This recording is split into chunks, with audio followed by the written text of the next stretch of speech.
ang mga kwento ng pag-ibig, kwento ng buhay at kwento ng pag-asa dito sa Barangay Love Stories. Love Stories.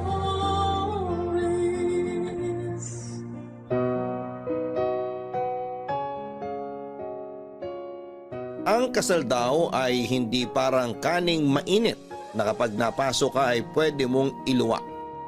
Isang lifetime commitment ang kasal at huwag mong susubukan kung hindi mo kayang mapanindigan. Ikaw, handa ka bang mapanindigan at respetuhin ang lahat ng nakabalot sa salitang kasal? Dear Papa Dudut, ako nga po pala si Jamie. 40 years old, isang wedding planner. Ito na ang naging trabaho ko una pa lang. Pinasa lang to sa akin ng pinsan ko noong time na nag-retire na siya sa weddings at pinili na lamang na manirahan sa isang bansa kasama ng foreigner niyang asawa. Tinuruan niya ako kung paano humawak ng mga kasal. Hindi naging madali noong una, lalo't kailangang mabilis ang mga pitik at galaw mo. Dagdag pa ang haba ng pasensya na kailangan para sa mga pagbabago sa mga detalye sa kasal at sa mga bisitang hindi marunong makiramdam. Mahirap ang buhay ng isang wedding planner. Puro lakaran, puro pakikipag-usap, puro pagpapasensya, at puro pagpapatawad.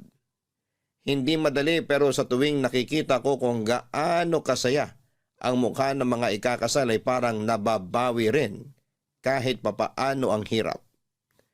Saka mo biglang susundutan na pwede pa sa susunod na kasal. Hanggang sa nakasanayan ko na ang buhay ng isang wedding planner. Wala na akong ibang nakitang trabaho na mas bagay sa akin kundi ito. Marami akong nalalamang kwento ng pag-ibig at napapaluha na lamang ako. Dahil kahit na hindi ko pa yon naranasan ay masaya na lang din na maging bahagi ng forever nila. Opo, single ako. Always the wedding planner, never the bride ang atake ng drama ko. Nakakatawang isipin na kaya kong planuhin ang kasal ng iba. Pero sarili kong kasal ay wala pa. Pero naisip ko na lamang baka hindi para sa akin ang kasal. Kaya ipinagpatuloy ko na lamang ang pagtatrabaho para sa forever ng iba. At ang isang hindi ko makakalimutan na pares na tinulungan ko ay sina Ron at Laika. Mas bata sa akin si Ron ng 5 taon at si Laika naman ay 10 taon. Nirefer sila sa akin ng dati kong kliyente. At sa kanilang dalawa iikot ang karamihan ng kwento ko sa inyo.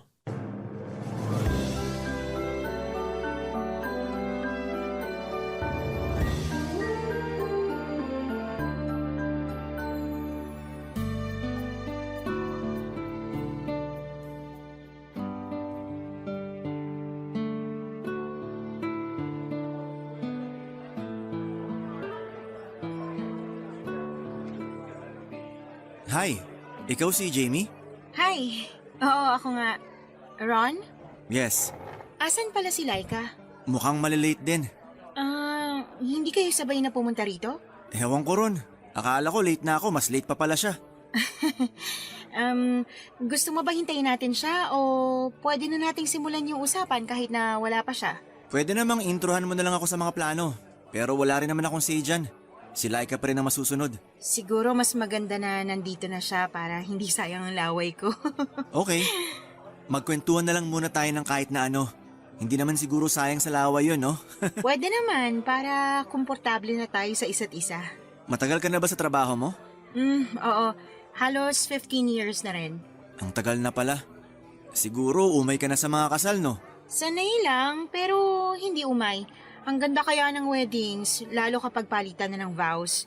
Tapos kapag nagbibigay na ng messages ang mga mahal nyo sa buhay. Nakaka-touch. Magkaiba pala tayo. Ayoko ng kasal eh. Ha? Talaga ba? Eh bakit ikakasal ka ngayon? Sorry, na-late ako. May nakita kasi akong dress sa mall kanina. Natagalan ako mag-decide kung bibilin ko ba o hindi. Ang ending, binili ko pa rin. Pwede mo naman sanang balikan na lang yan damit after nitong meeting natin with Miss Jamie, di ba? Eh paano ko makuha ng iba? Tsaka wag ka nga. Pareho lang naman tayong late, no? Mas maaga ka nga lang ng konti sa akin. Di ba, Miss Jamie? Basta akong pinakamaaga sa inyong dalawa. Pasensya ka na ulit ha. Ayos lang yun. Basta wag lang kayo malilate sa mga susunod. Lalo na sa araw mismo ng kasal nyo kasi hirap na ako magpatawad nun. Basta wala akong makikitang mall bago ako pumunta ng simbahan. Siguradong hindi ako malilate. Simulan na nga natin para makauwi na rin. Nagmamadali kang umalis ha. Parang wala kang ganang ayusin tong kasal natin. Naiinis lang kasi ako sa'yo. Sabi ko naman sa'yo na sabi na tayong pumunta rito.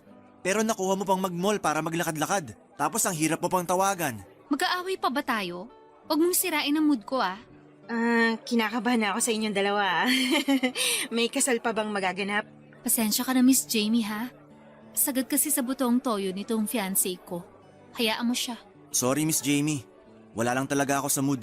So inaamin mong kasalanan mo ngang lahat ng to. Wala akong aaminin kasi mali ka rin. Ren, edi tayong dalawang may mali rito. O sige na. Ako na lang ulit yung mali para tumigil ka na. Ako na lang ang mali para bago naman. Sorry sa joke ko. Wrong timing. Ayos lang yun Miss Jamie. Kami ang dapat mag-sorry kasi unang beses pa lang na nagkaharap-harap tayo tapos ganito pa yung nangyari. Sorry Miss Jamie, babawi na lang kami sa'yo. Promise, hindi kami tatawad sa mga i-offer mo na wedding package. Ay, bigla naman akong naging masaya sa sinabi mo. Sige, mag-away ulit kayo sa harapan ko next week, ah.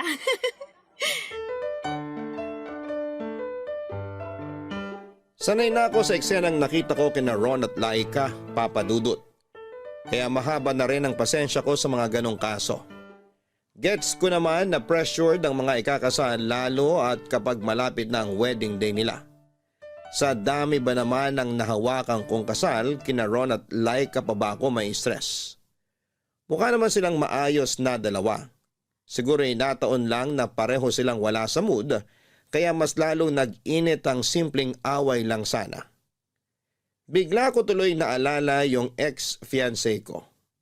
Opo, muntik na rin naman akong ikasal noon.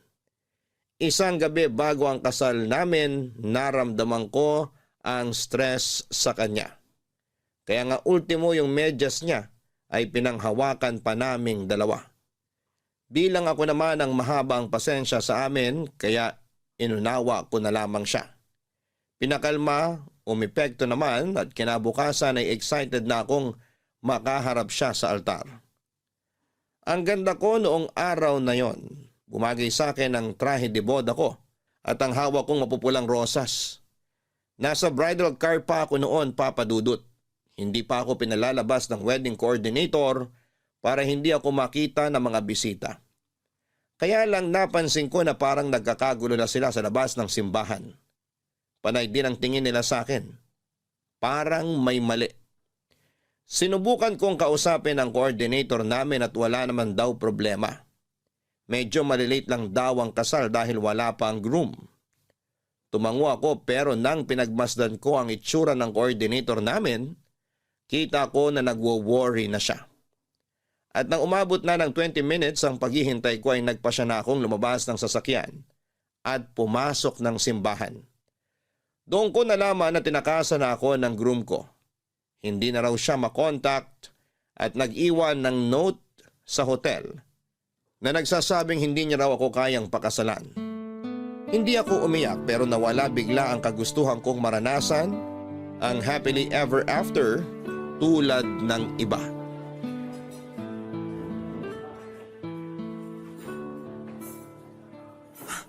Sorry Miss Jamie, late na naman ako for the second time.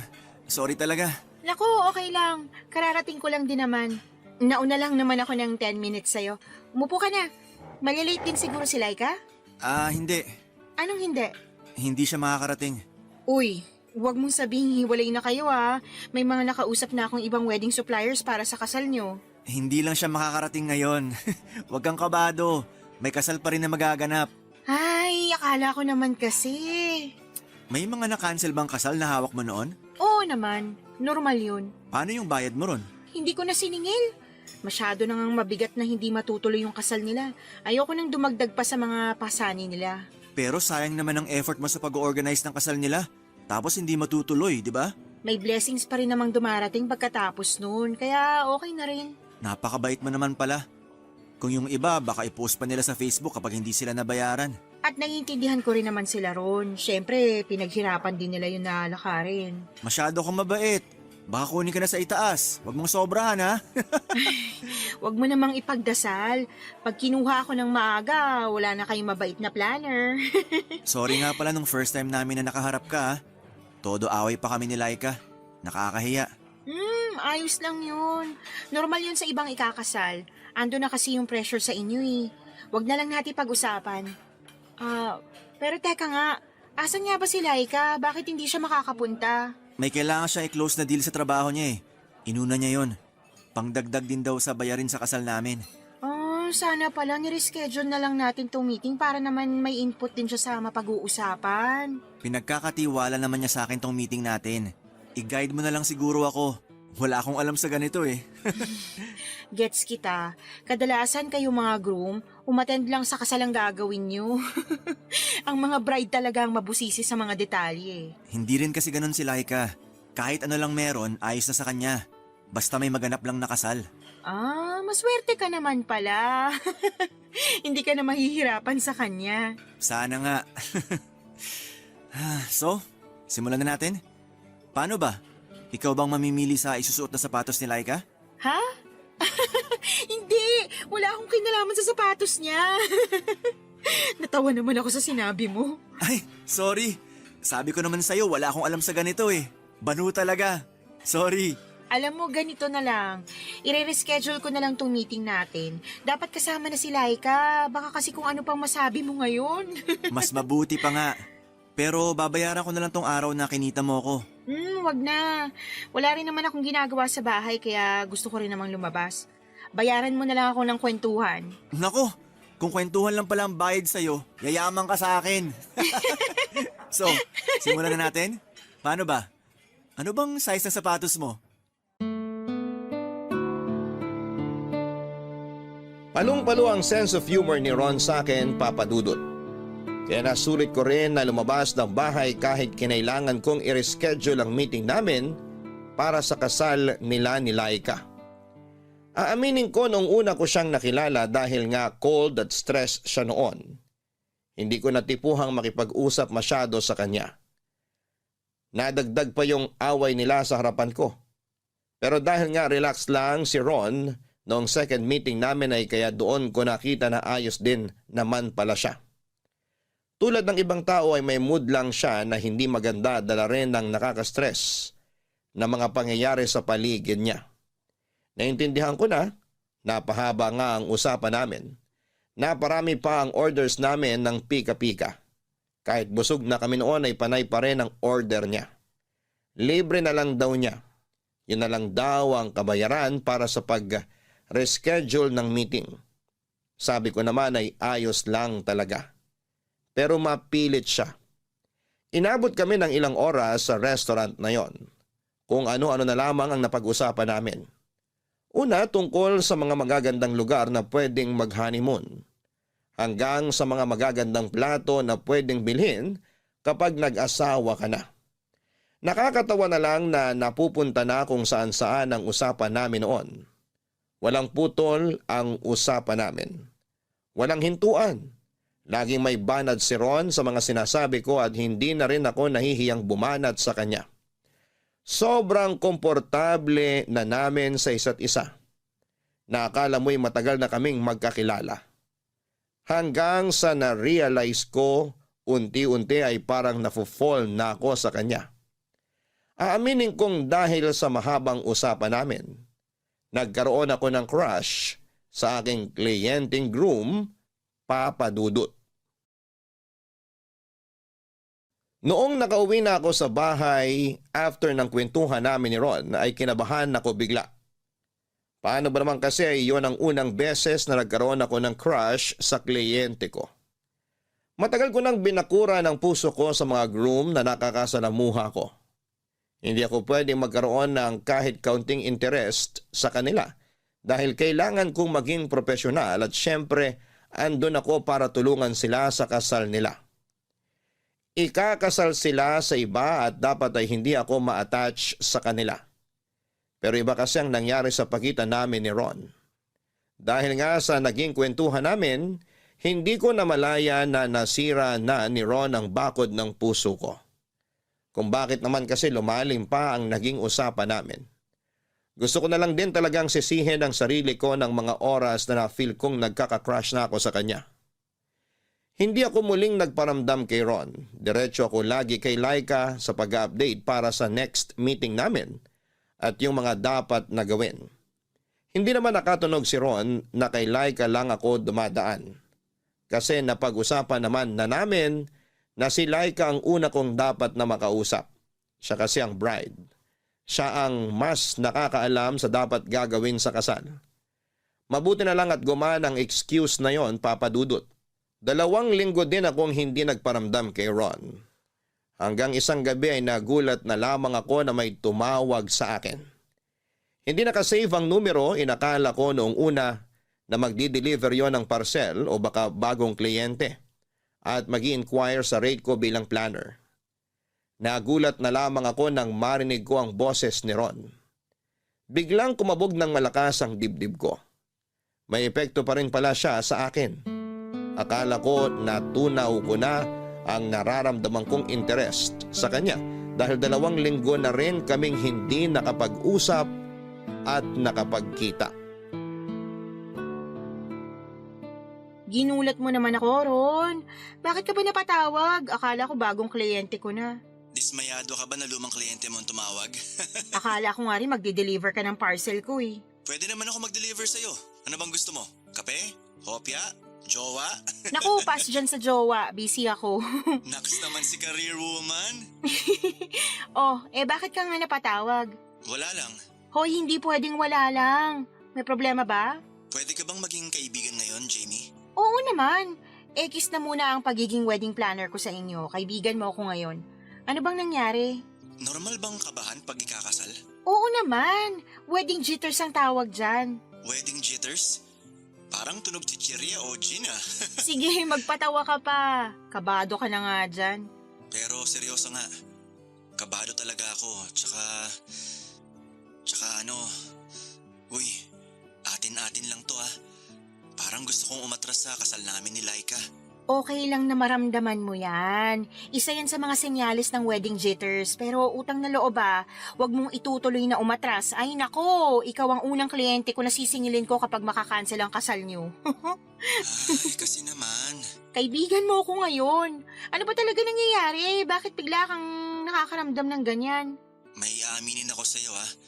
Pero atin-atin lang talaga to ah. Oo na nga, hindi naman ako chismosa. Go lang. Alam mo bang biglaan lang ang kasal namin ni Laika? Paanong biglaan? 3 buwan pa lang kami magkarelasyon nang mabuntis ko siya. OMG! Buntis si Laika? Nabuntis. Nabuntis! Past tense? Anong... Nakunan siya. Ikwento mo nga ng buo, nawiwindang ako sa mga revelasyon mo. Nabuntis ko nga siya nung 3 buwan pa lang kami magkarelasyon. Dapat nga hindi kasi sabi niya nagpipilis naman daw siya. Kaya lang nakalimutan pala niyang uminom ng 3 gabi na magkasunod. Nakalimutan o sinadya? Sa totoo lang ayokong isipin. O tapos? Sabi niya kailangan ko siyang pakasalan. Ayoko sana. Sabi ko, susustentuhan ko pa rin ang pinagbubuntis niya. Pero panay ang iyak niya. Nagsumbong pa siya sa mga kuya at tatay niya. Natrap ako. Pinilit nila akong pakasalan si Laika. Shotgun wedding pala tong ino-organize ko. Ganun na nga. So, hindi pala buo ang loob mo na pakasalan siya? Masama ba kung oo? So ano nangyari sa pinagbubuntis niya? Nakunan siya 1 buwan matapos niyang i-post sa Facebook namin na ikakasal na kaming 2. Wala na palang baby na involved. So bakit kailangan pa rin ituloy ang kasal? Kasi nakakahiya na raw kung babawiin yung imbitasyon at mga sinabi namin sa mga tao. Kaya ituloy na lang daw namin. Ando na rin naman daw kami.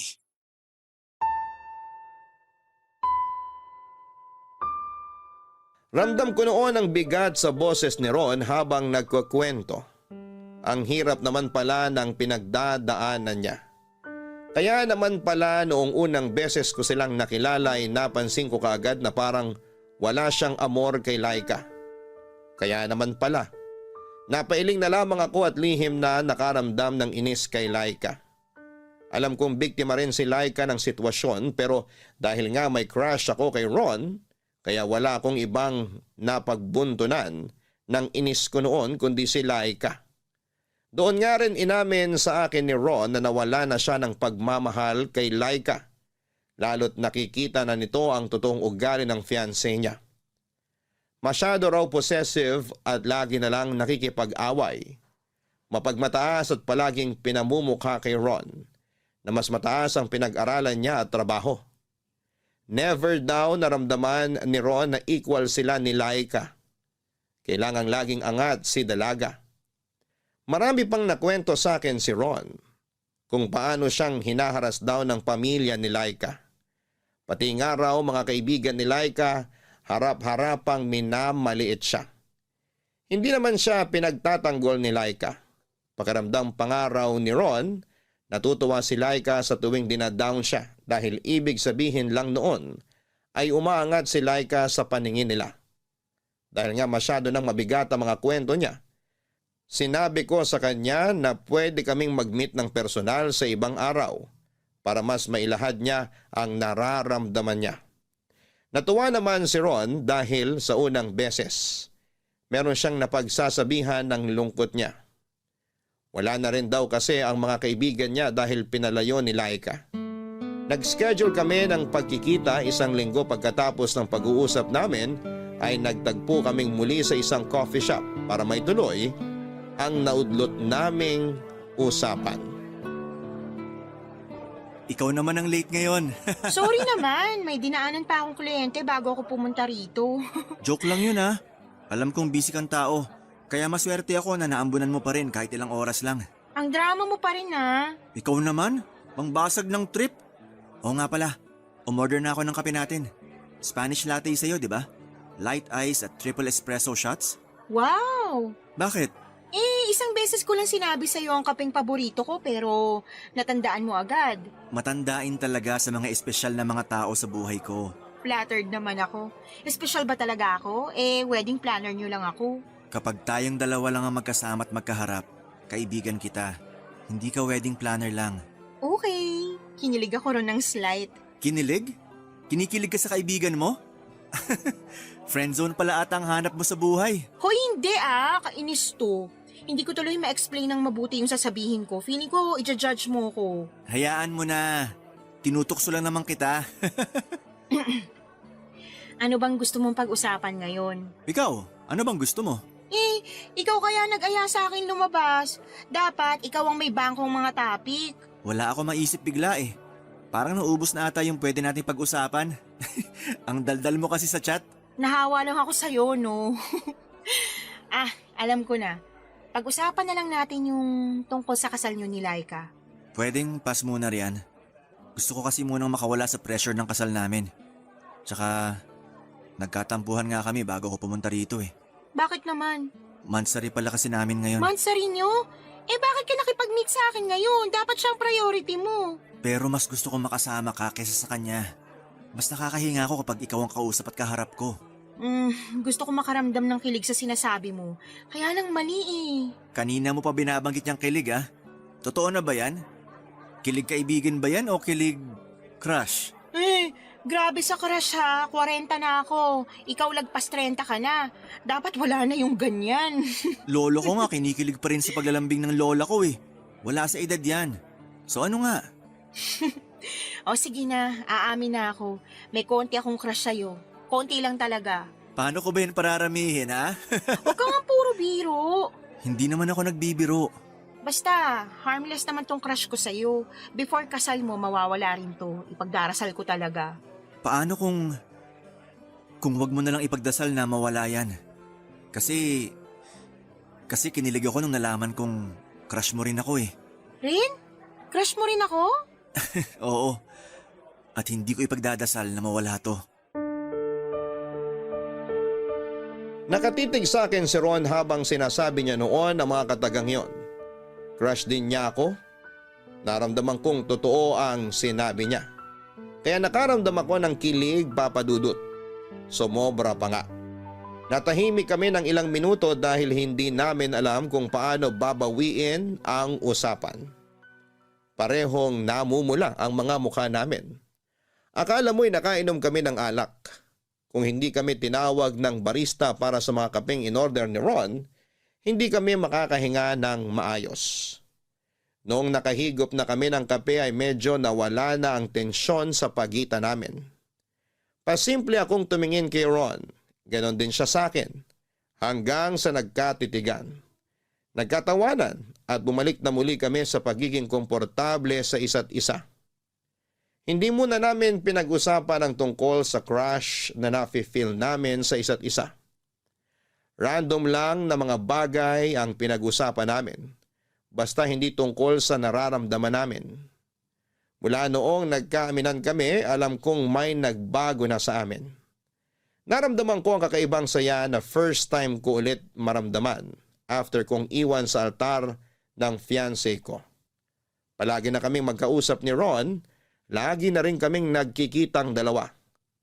At dahil sa dalas na nagkakasama nga kami ay hindi ko maiwasan na ma-fall ng todo sa kanya.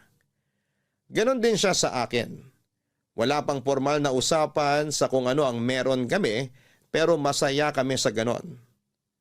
Alam ko namang bawal, alam kong mali ang pinasok kong sitwasyon. Pero hindi ko mapigilan ang sarili ko na lumapit kay Ron, lalo't siya ang bumuhay muli sa puso ko. Ang tagal ko nang pinatulog ang puso ko. Laging takot na sumubok magmahal ulit. Pero pagdating kay Ron ay nagbago ang lahat. Kaya kahit mali ay sige pa rin ako. Masaya naman na nakabangon muli ang puso ko.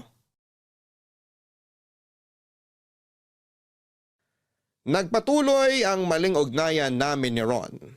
At nung tumagal ay naging klaro na ako sa sitwasyon namin. Naging magkarelasyon na kami at lihim nga lang syempre. At dahil nga may label na kami kaya kinailangan naming mag-ingat para hindi makaramdam si Laika.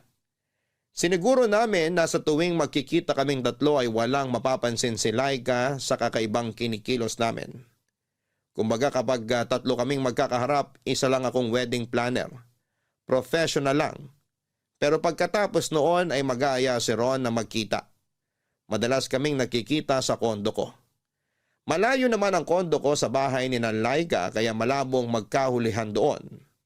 Pag magkasama na kaming dalawa ni Ron ay parang wala na kaming pakialam sa ibang bagay. Parang kami na ang tunay na magkarelasyon, kahit aminado ako na isa akong kabit. Wala akong pinagsabihan sa relasyon naming dalawa. Siniguro ko na hindi makakalabas ang sekretong yon. Delikado syempre. Ganon din ang sinabi ko kay Ron. Mag-ingat siya palagi at dapat ay laging burado ang conversation namin. Kailangang ibang pangalan ko sa cellphone niya. Hindi rin kami friends sa Facebook para hindi makatunog si Laika. So far ay hindi naman nakaramdam si Laika. Dagdag na rin kasi na naging busy na ito sa pagkayo dahil kailangan ng dagdag na bayarin para sa kasal nila. Balak kasi nilang gawing engrande dahil uuwi raw ng Pinas ang mga kamag-anak ni Laika sa ibang bansa. Hindi naman ganun kalaki ang pera ni Ron, kaya si Laika madalas ang nag-aabono sa lahat. Andun si Ron para sumuporta emotionally sa kanyang fiancé. Minsan nagkakaharap kaming muli sa coffee shop kung saan kami nagkaamina ng feelings ni Ron. Papa Dudut. Sa wakas, walang na-late sa amin ni Ron. Eh di congrats sa atin. Hindi nyo talaga makalimutan yung pagka-late nyo dati, ha? Hindi ko na nga maalala yun. Kasi naman, bukod sa late kami, nagbangayan pa kami sa harapan mo. Unforgettable yun. Hindi na yun mauulit, promise. Love na ulit namin ang isa't isa. Hindi ba, darling? Oo naman. I love you. I love you more. Sana pala, na-late na lang kayo para hindi ako nakakaramdam ng inggit ngayon. Balik ulit kayo sa away. Okay naman kasi talaga kami nitong si Ron. Minsan lang talaga hindi to makapalag sa toyo ko. Pero alam ko na love niya ako. Kung babawasan mo ang toyo mo, kahit sa kabilang buhay, mamahalin kita. Ikaw din naman may toyo, pero tanggap kita. Oo, tama na po. Nararamdaman ko na naman ang pagiging single ko. Single ka pala, no, Miss Jamie? Oo. 3 beses umuo? Sure na single ah. Wala naman kasi talaga akong boyfriend. Pwede ka bang ireto sa kuya ko? Single dad yon. Kung may daddy issues ka, siya ang perfect para sa'yo. Sinong kuya mo? Si Mitoy? Oo, siya lang naman yung single dad sa mga kuya ko. Alam nga namang ireto ko si Kuya Borge, happily married yon. Ayoko naman maging kabitong si Miss Jamie. Hindi niya deserve. Parang namimiloso po ka pa sa pagsagot mo. Ha? Hindi ah. Bakit naman ganyan ang iniisip mo? Yung tono mo kasi ng pananalita. Parang gusto mo ako ipahiya kay Jamie. Miss Jamie. Wala akong balak ipahiya ka kay Miss Jamie. Okay ka lang ba? Bigla ka nagagalit dyan. Nakakainis lang kasi. Tsaka andito tayo para pag-usapan ng kasal natin. Hindi yung pagiging kupido mo kay Kuya Mitoy at kay Jamie. Miss Jamie. Konti na lang naman ang kailangang ayusin sa kasal natin. Masama ba magmalasakit sa love life ni Miss Jamie? Magmalasakit o makialam? Aray ha? Sino ngayon ang namamahiya sa harapan ni Miss Jamie? Teka, nag-aaway na naman kayong dalawa. Kala ko ba love nyo na ulit ang isa't isa? Alam nyo, mas maganda kung wag na lang natin pag-usapan ng love life ko kasi wala rin naman kayong mapipiga sobrang tuyo na talaga. Pasensya ka na Miss Jamie ha? Ewan ko ba kung anong brand ng toyong dumadaloy ngayon sa dugo nitong si Ron? Bigla na lang tinupak Ayoko lang sayangin ng oras ni Miss Jamie sa walang kwentang pangrereto mo. Ah, ganon. Walang kwenta. Mas walang kwenta pa nga tong kasal natin. Bahala ka na sa buhay mo. Ikaw na ang umasikaso sa kasal natin. Pagod na ako mag-adjust sa'yo. Laika, saan ka pupunta? Sorry, Miss Jamie. Kailangan ko lang magpalamig. Bahala na kayo ni Ron kung ano man ang mapag-usapan nyo ngayon sa kasal namin. Ayoko nang makialam. Bye.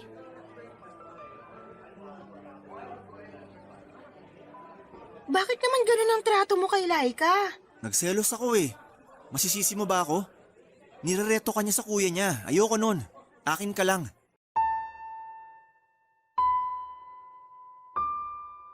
Maliman pero nakaramdam ako ng kakaibang kilig nang sabihin ni Ron na nagselos siya.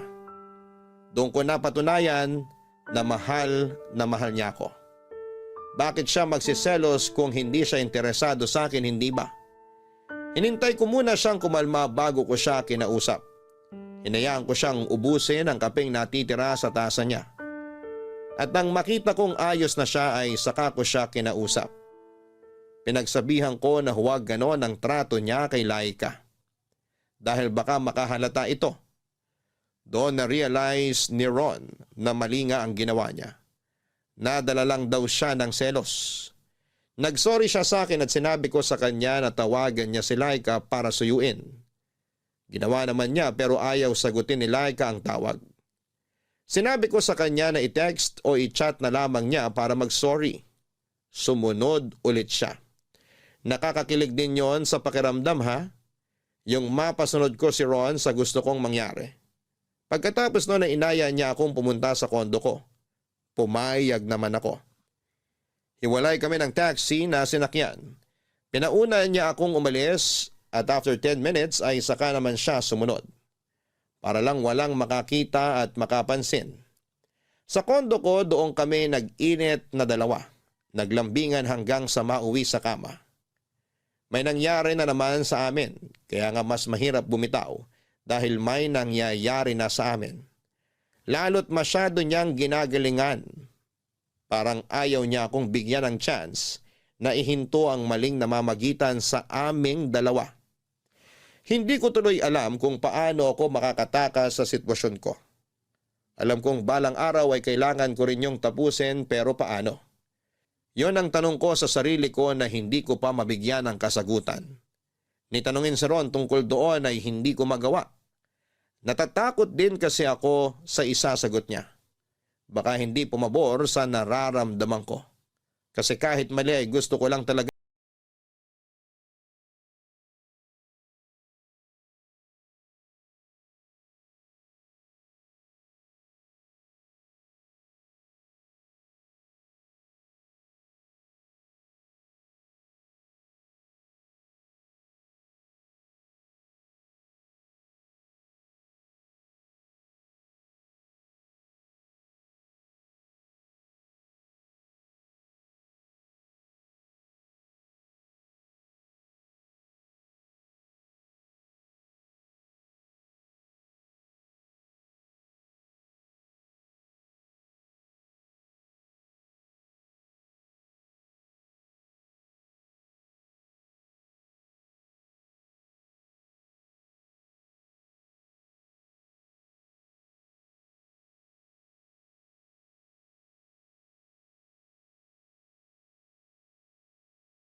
Hindi ko sinasadyang ipahiya ka sa harapan ni Miss Jamie. Ayos lang yon. Sorry din ha. Sana hindi na tayo mag-away. Alam mo namang hindi ko matiis na magkaaway tayo. Ako rin naman eh. Nasaan ka ba? Ako? Andito sa mall. Kasama yung kumpare ko. Pwede bang umuwi ka na? Pwede naman. Pero okay lang bang mamayang 6 PM na lang ako umuwi? Meron pa kasi kaming titingnan ng kumpare ko eh. Sige, okay lang. Pero dalian mo ha. Kasi nakabili ako ng bagong 90s. Gagamitin ko sana sa honeymoon natin. Pero hindi na ako makapaghintay na isuot ngayon para makita mo. Parang mas gusto kong makita kang walang suot. Sag-aabal lang yung 90s eh. Kung uuwi ka before 6 p.m., wala na akong isusuot nun. Sige, nasa bahay na ako ng 5:59 PM.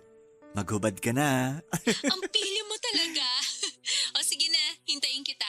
Maliligo na ako. Dalian mo. I love you. I love you more. Bye!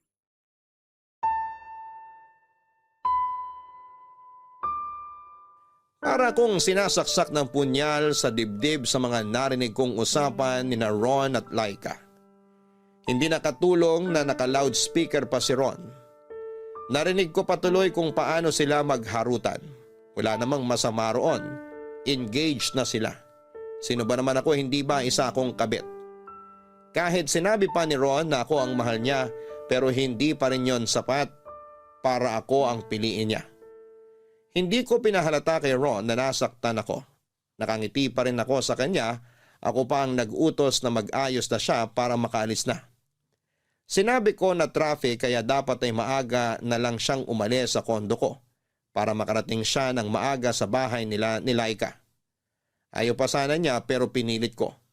Ako na naman ang nasunod. Bago siya umalis ay niyakap niya ako ng mahigpit. Humingi siya ng sorry sa pagkaipit ko sa sitwasyon nila ni Laika. Kung pwede lang daw ibalik ang nakaraan, sana lumihis na siya ng daan patungo kay Laika at hinanap na lang niya ako. Hindi na ako nagsalita noon. Huli na para ibahin ang nakaraan. Nasa kasalukuyan na kami at yun na ang dapat harapin. Nang makalis na si Ron ay saka ako nagbalik sa kama para umiyak. Ang tagal kong pinigil na huwag tumulo ang luha sa mga mata ko. Pero noong mag-isa ko na lamang ay doon ko ibinuhos ang lahat. Naalala ko pa noon naging kabit din ako sa fiancé ko. Matagal naman silang sira ng dati niyang karelasyon nang pumasok ako sa eksena. Mas naging klaro lang ang lahat para sa dati kong fiancé, ang lahat ng sumulpot ako sa buhay niya. Ako ang pinili niya at pagkatapos noon ay pinili rin niya akong pakasalan. Isang bagay na umaasa akong gagawin din ni Ron sa akin. Pero mukhang malabo na. Oo, at naging kabit din ako noon. Pero pinili niya ako. Pero ngayon may pag-asa pa kayang maulit ang sitwasyon na pipiliin pa rin ako. Palapit na ng papalapit ang kasal ni na Ron at Laika Papadudot at mas lalo lang din kaming napapalapit sa isa't isa ni Ron. Mas lalong lumalalim ang namamagitan sa amin. Maingat kami at wala pa rin nakakahalata pero nakakapagod din pala. Nakakapagod na palagi ka na lang nagtatago at palagi kang itinatago. Kailan nga kaya kami malayang makakalakad sa harapan ng mga tao? Nakakaumay na rin na sa kondo lang kami naging malaya. At marami kami mga bagay na hindi na pwedeng pag-usapan at hindi ko na magawang itanong kay Ron kung ano na ang plano namin sa namamagitan sa amin. Pareho kaming nalilito. Pareho ang hindi sigurado. Pareho kaming laging walang mahanap na sagot. Paano nga ba kami magiging sigurado kung nasa gitna si Laika? Paikot-ikot kami sa patagong sitwasyon. Pero sige pa rin kami, Papadudot. Hanggang isang araw ay nagulat na lamang ako at tinawagan ako ni Laika. Gusto raw niya akong makausap. Ramdam ko ang lungkot sa boses niya noon. Parang may kutob ako na alam na niya. Ang sa amin ang fiancé niyang si Ron. Pinilit kong ikubli ang kaba sa puso ko. Hindi ko rin binanggit muna kay Ron ang tungkol sa pakikipag-usap sa akin ni Laika. Kailangan ko munang malaman kung ano ang gusto niyang sabihin. Nakipag-meet sa akin si Laika. Tinanong ko kung tungkol ba yon sa kasal niya. Hindi siya umimik. Patuloy pa rin ang lungkot sa kanyang tinig nang sabihin ito sa akin na kailangan niya ako at kailangan niya ng kausap. Umuo na lamang ako at nagmadaling puntahan ang lugar kung saan kami magkikita. Nauna ako roon ng mahigit 30 minutos. Kailangan ko kasing paghandaan yon. Kailangan kong magpakalma at nang nakita ko na siyang lumapit sa akin ay doon na wala ang kalmadong itsura ko na pinaghirapan ko. Lalo na nung napansin kong mugto ang mga mata ni Laika, Papa Dudut. Laika, okay ka lang ba? Namumugto ang mga mata mo. Halata na ba? Gusto mo maghilamos ka muna para mabawasan yung pamumugto, tapos inom ka ng tubig para hindi namamagay ang pisngi at labi mo. Mukhang dehydrated ka sa kakaiyak eh. Teka, ikukuha kita. Wag na, ayos lang ako. Kanina pa ako naghihilamos, wala na ring epekto. Sobrang bigat ba ng sasabihin mo sa akin? Pakiramdam ko. Ay, ito na naman. Naiiyak na naman ako. Iiyak mo lang, nandito lang ako. Makikinig ako sa'yo. Thank you, Miss Jamie, ha? Jamie na lang. Ituring mo ako ngayon bilang kaibigan, hindi bilang isang wedding planner nyo. Yun nga ang gusto kong mangyari eh. Maging kaibigan ka. Sana okay lang, ha? Oo naman. Wala kasi ako mapagsabihan ng nararamdaman ko eh. Natatakot ako magsabi sa mga kaibigan ko kasi ayoko ma-judge. Lalo na ng family ko. Tungkol saan bang sasabihin mo?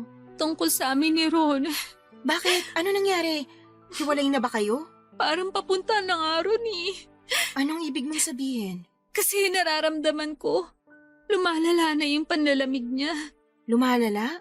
So ibig sabihin, matagal na siyang nanlalamig sa'yo? Oo.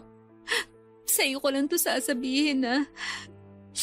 Kaya lang naman ako gustong pakasalan ni Ron kasi nabuntis niya ako nang hindi sinasadya. Tinakot siya ng family ko kaya napilitan siyang pakasalan ako. After nun, parang nawala na siya ng gana sa relasyon namin. Parang hindi niya na ako mahal. Buntis ka? Nabuntis. Nakunan din ako eh. Pero pinilit ko si Ron na ituloy pa rin yung kasal kahit nagmamakaawa na siya na wag na lang. Kaya nga, inako ko yung 90% na gastos ng kasal para hindi na siya umangal, para matuloy lang. Kasi ako naman may gusto nun eh. Bakit mo naman siya pinilit na ituloy pa yung kasal? Ramdam mo naman pala na yung panlalamig niya. Ikaw lang ang nahihirapan yan. Let go na. Kasi nakakahiya na kung babawiin ko pa. Pinagmalaki ko na nga sa Facebook, pati sa mga tiyahin ko sa ibang bansa. Inaasahan na nila makikita ako nakasuot ng wedding gown. Kung ako lang, hindi ko na lang itutuloy ang kasal. Makakahanap ka pa rin naman ng lalaking pakakasalan ka. Yung hindi na lang dahil nabuntis ka o dahil napilitan lang siya. Hintayin mo na lang yun. Promise, yung tamang lalaki para sa'yo, hindi man lalamig tulad ni Ron. Kahit naman nang lalamig si Ron, gusto ko pa rin siya eh. Siya lang talaga ang gusto ko. Kahit nga, nararamdaman kong hindi niya na ako mahal, nilalaban ko pa rin. Jamie, alam mo ba? Pakiramdam ko meron na siyang iba. Ha? Wala yan. Sa ganda mong yan, hindi na yung titingin sa iba. Iba kasi yung kutob ko. Nitong mga nakaraang buwan, lagi na lang siyang nakatutok sa cellphone niya.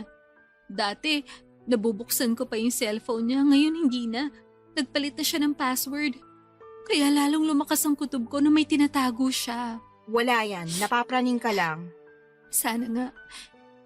Minsan iniisip ko, dahil din siguro to sa pagbubuntis ko ngayon, kaya ganito ang emosyon ko. Masyadong kalat at... Buntis ka? Huwag mong sabihin kay Ron, ha?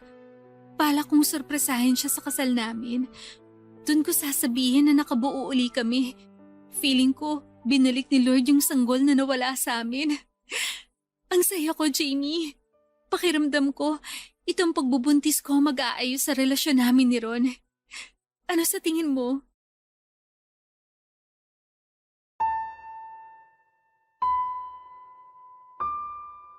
Nadurog ako sa sinabi ni Laika. Buntis pala ito. Ang daming nakwento ni Laika sa plano niya para sa magiging anak nila ni Ron.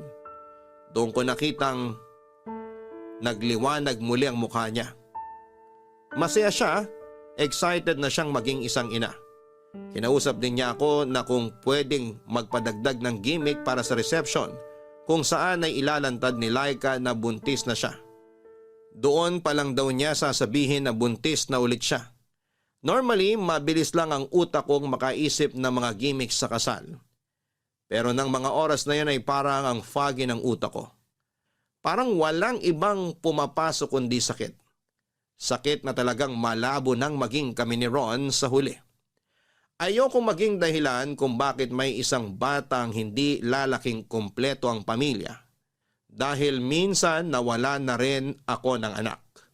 Nangyari yon ilang araw nang talikuran ako ng fiancé ko sa altar. Pinalaglag ko ang anak ko ilang araw pagkatapos akong talikuran ng fiancé ko. Magulo ang isip ko noon at aaminin kong nagsisisi ako pagkatapos. Nadala kasi ako ng emosyon. Ayoko na ulit umabot sa ganon at ayoko nang magpadaig sa emosyon ko dahil alam kong may maling kasunod yon. At alam ko sa kasalukuyan ko, nagpapadaig ako sa emosyon ko dahil kay Ron. Doon pa lang ako natauhan, kaya naman nagpasya na akong iwasan ng walang paalam si Ron. Hindi na po pwede, lalo't nagbunga muli ang relasyon nila ni Laika. Ayokong may madamay na naman na inosenteng sanggol. Sa pag-iwas ko kay Ron ay hindi pa rin ito tumigil. Panayang tawag pero mas pinili kong huwag yung sagutin. Hanggang sa sumapit ang gabi ng kasal. Nagulat na lamang ako nang madatnang ko si Ron sa hallway ng kondo ko. Nakaupo at mukhang problemado ang mukha niya. Sa gilid niya ay merong dala itong malaking bag. Na sa hula ko ay damit ang laman, Papa Dudut.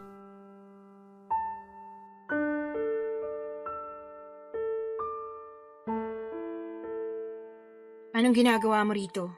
Mag-usap tayo. Wala na tayong dapat pag-usapan. Bigla ka na lang nawala. Kasi ikakasal ka na. Bisperas ng kasal mo ngayon, oh. Dapat nandun ka kasama si Laika, hindi dito. Ayoko. Dito ang gusto ko. Ron, tapos na to. Bakit ba hindi naging klaro sa'yo tong pag-iwas ko? Ginagawa mo lang komplikadong lahat eh. Hindi na to magiging komplikado. Kasi ikaw ang pinipili ko. Nahihibang ka na. Umalis ka na nga. Hindi ako aalis. Hindi ko kayang mawala ka. Narealize ko lang lahat to nung hindi ka na nagpaparamdam sa akin. Para ko nababaliw. Huli na ang lahat, Ron. Binigyan kita ng ilang buwan para maging sigurado sa akin pero hindi mo ginawa. Duwag ka. Naduwag lang ako kasi hindi ko alam kung maibibigay ko sa iyo yung pag-ibig na kailangan mo. Hindi na ako marupok na madadala sa ganyang rasunan. Kung gusto mo ako may paraan. Kung ayaw mo, maraming dahilan. Oo. At nagdahilan ako nun kasi naguguluhan talaga ako. Ayoko masaktan kayo pareho ni Laika. Pero gusto mo safe ka. Kaya pinagsabay mo kaming dalawa.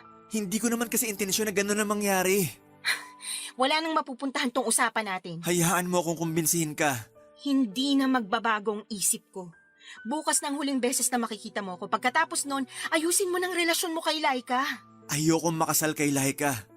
Ikaw ang gusto kong pakasalan. Ikaw ang mahal ko, maniwala ka. Handa akong talikuran at kalabanin ng lahat. Huwag ka lang mawala. Wedding jitters. Nasabi ko naman sa'yo yun, di ba? Kabado ka lang at pressured sa kasal yun ni Laika kaya ka ganyan mag-isip pero lilipas din yan. Hindi na to wedding jitters, Jamie. Alam ko sa sarili ko na ikaw talagang pinipili ko. Alam mo kung sino dapat mong piliin? Ang mag-ina mo. Mag-ina? Sorry na lang kay Laika kung nasira kong sorpresa niya para sa kasal niyo bukas.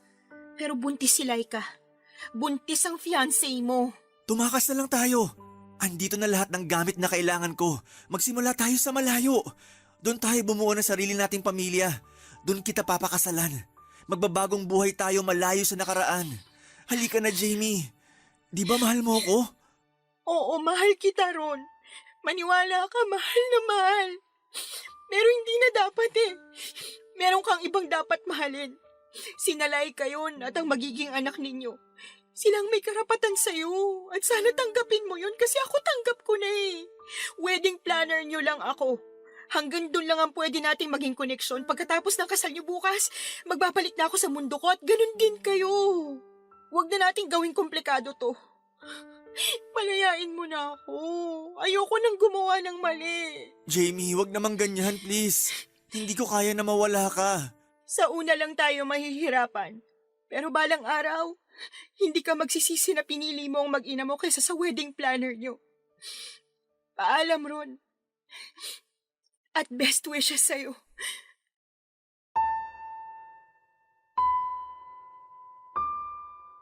Alas 8 ng umaga kinabukasan, araw ng kasal nila. Paikot-ikot ako sa loob ng simbahan para masiguradong perfect ang lahat. Mula sa choir nakakanta hanggang sa mga bulaklak na sasalubong sa mga bisita. Kahit meron namang nakatalagang on-the-day coordinator para umasikaso sa kasal, nang umagang yon ay hindi ko pa rin napigilang makialam bilang paraan ko na lang para bumawi sa ikakasal. Unti-unti ay nagsidatingan na ang mga kalahok sa seremonya. Mula sa mga flower girl hanggang sa mga dalagang aba ay ayos na ang lahat. Dumating na rin si Ron, isang beses ko lang siyang tinapunan ng tingin pero ramdam ko ang kakaibang lungkot nang mapatingin siya sa akin. Kinuha ko na lang ang tingin na yon bilang pamamaalam sa minsan naming pinagsamahan. Mabilis lang lumipas ang oras. Maya-maya pa'y narinig na ang mga malamyos na tunog ng piano. Hudyat na lalakad na ang bride. Nasa gilid lamang ako noon at sinusubaybayan ang bawat hakbang ni Laika. Para akong naiiyak. Magkahalong pait at saya ang nararamdaman ko noon. Pait dahil hindi ako nagwaging makasama ang lalaking mahal ko. Pero saya dahil meron akong isang babaeng nabigyan ng chance sa pag-ibig. Nang magkaharap na sina Ron at Laika ay doon na pumatak ang mga luha ko. Lalo na noong tapunan ako ng tingin ni Ron. Hindi ko mabasa ang laman ng isip niya. Pero mabuti ng ganon. Lumabas ako saglit ng simbahan nang nagsimula na ang pagsasalita ng pare. Doon sa gilid ng simbahan kung saan walang ibang tao ay umiyak ako ng tahimik. Doon ako humingi ng patawad sa Diyos na nagawa kong pakikiapid. Inayos ko ang sarili ko at pagkatapos noon ay muli kong binalik ang maskara ko bilang profesional na wedding planner. Naglakad ako papasok ng simbahan at tiniis na tapusin ang kasal ng taong pinakamamahal ko sa lahat. Natapos ang seremonya sa halik na sinelyohan ni na Ron at Laika. Doon pa lang ako nakaramdam ng kapayapaan. Alam kong tama ang ginawa kong magparaya. Dahil una pa lang ay hindi dapat ako pumagitna. At sa paglalakad palabas ni Ron at Laika sa simbahan ay ang naging wakas na namamagitan sa amin ni Ron. Hanggang dito na lamang po ang aking liham. Maraming salamat at naway nakapagbigay ako ng aral para sa lahat. Ako ang inyong forever kapuso at kabarangay, Jamie. Hindi natin kailangang makihati sa pag-ibig ng iba. Kung totoong ikaw ang mahal niya, ikaw lang dapat ang pipiliin niya. Walang ibang dapat pumagitna. Dahil dapat sa iyo pa lang ay sigurado na siya. At para sa lahat ng tao na nakokontentong makipag-agawan at makihati sa pag-ibig ng iba, sana ay matauhang ka na. Huwag mong hayaan na nasa gilid ka lang. Darating din ang tamang tao para sa iyo. Yan ay kung kakayanin mong bitawan ang maling tao. Mahihirapan ka lang sa simula pero pag nasanay ka na sa gitna ay maiisip mong tama lang pala ang bumitaw na. Dahil parating na ang taong sayo ay nakatadhana. Hanggang sa muli, ako po ang inyong si Papa Dudut. Sa mga kwento ng pag-ibig, buhay at pag-asa sa Barangay Love Stories #1. Barangay Love Stories. Barangay Love Stories. Ako, gigil na gigil talaga ako sa nangyayari sa kwento natin. O ikaw, kabarangay, kumukulo rin ba dugo mo? Pwede kang mag-iwan ng comment sa ating comment section. Ang mga kwento ng pag-ibig, kwento ng buhay at kwento ng pag-asa dito sa Barangay Love Stories. Love Stories. Hindi biro ang hirap kapag nagkahiwalay ang mga magulang. Maraming adjustments ang dapat nagawin at kadalasan ay bata ang naiipit. Ikaw, kabarangay, paano kaya sa tingin mo mapagtatagpo ang dalawang mundo ng dalawang magulang na nagkahiwalay? pero kailangang magkalapit para sa anak na sa kanila ay parehong nakakapit. Dear Papa Dudut, ako nga pala si Joel, 35 years old at kakahiwalay lang sa naging girlfriend ko for almost 4 years. Siya pala si Cynthia. Kaedad ko lamang siya at meron kaming isang anak na 2 taong gulang pa lamang. Mahirap na desisyon ang makipaghiwalay sa nanay ng anak ko. Sino ba naman ang gustong mapunta sa isang broken family, hindi ba?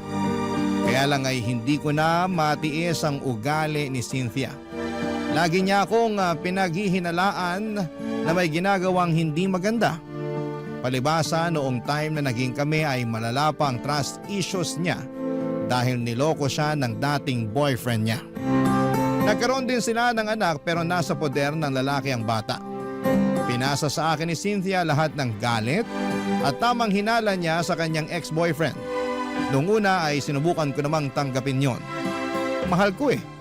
Kaya lang habang tumatagal ay nakakapagod din pala ang ganong klase ng sitwasyon. Nakadagdag din ang pagiging high maintenance niyang babae. Hindi siya nakontento sa kung ano lang ang kaya kong maibigay sa kanya. Alam naman niya na hindi ganong kalaki ang sahod ko. Galing kasi siya sa may kayang pamilya kaya hindi niya matanggap na maliit lamang ang naibibigay ko sa kanya.